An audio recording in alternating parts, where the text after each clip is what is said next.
Audio Jungle.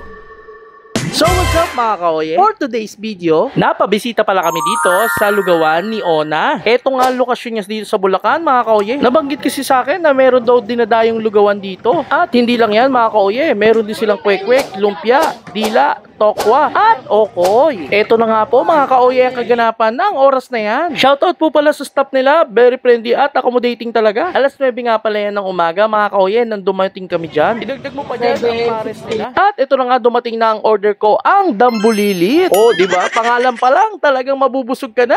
Ang open pala nila mga kaoye, 6 AM until 6 PM lang. Kaya nga pagdating namin dito, talagang dinudumog na sila kagad. Isa pa tong nakakatakam ng tokwat baboy nila. At dito nga mga kaoye, nabutan kong niriripilan pa ang lugaw nila. Halos lahat ng sinaserve nila ay sulit, pero pinaka nagustuhan namin talaga ay yung okoy. At kung may tatanong nyo kung may parking ba, oh yeah, malaking space yan. Mapamotor man or sasakyan. Kaya naman po, shoutout din sa mga nakasama namin ng araw na yan.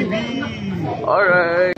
O kaya naman mga kaoye, like, share, and subscribe. Dito lang yan sa Oye TV.